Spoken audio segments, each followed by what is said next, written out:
Masih di Breaking News TV One, pemirsa, dan masih bergabung bersama dengan pakar politik Burhanuddin Muhtadi. Mas Burhan, kalau sudah seperti ini, Partai Golkar dan juga PAN akan kemana, memberikan dukungannya kemana? Dari Anda melihatnya seperti apa? Saya kira mereka akan melihat kemana angin mengalir, ya. Karena bagaimanapun, Vena, insentif koalisi yang paling tinggi adalah menempatkan ketua umum masing-masing partai sebagai capres atau cawapres. Itulah glue-nya koalisi.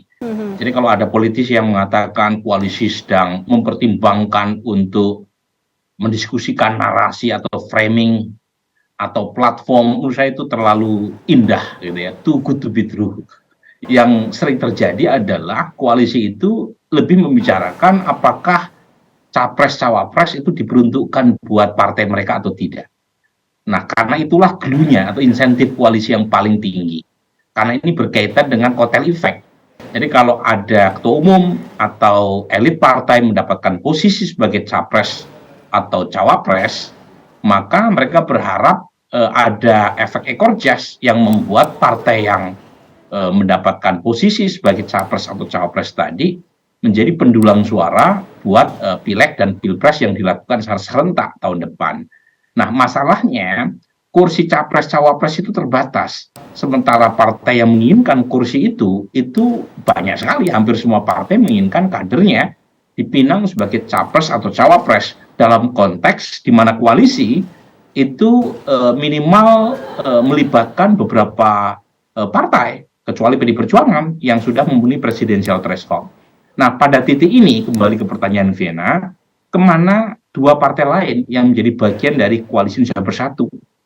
Apakah mereka terganjar ataukah mereka melirik yang lain? Nah, itu sangat tergantung siapa cawapres yang dipinang oleh Ganjar, oleh Prabowo maupun oleh Anies Baswedan.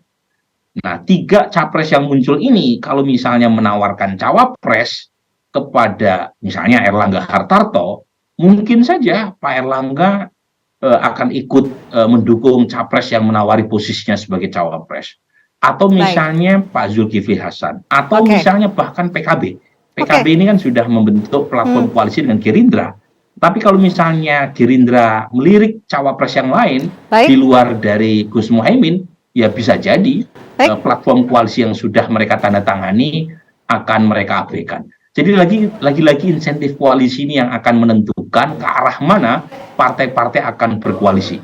Nah, khusus buat P3 ini menarik. Karena P3 ini belum mendapatkan jaminan elit atau tokohnya menjadi cawapresnya Ganjar. Tetapi P3 sudah langsung memutuskan mendukung Ganjar. Nah, ini tentu menarik karena bagaimanapun P3 belum mendapatkan garansi nih. Elitnya, entah itu Sandiaga Uno atau yang lain, menjadi pendamping Ganjar. Nah, pertanyaannya kalau misalnya yang dipilih Ganjar bukan Sandi, apakah P3 akan tetap solid mendukung Ganjar? Nah, itu pertanyaan yang nanti kita akan tunggu ya di kemudian hari.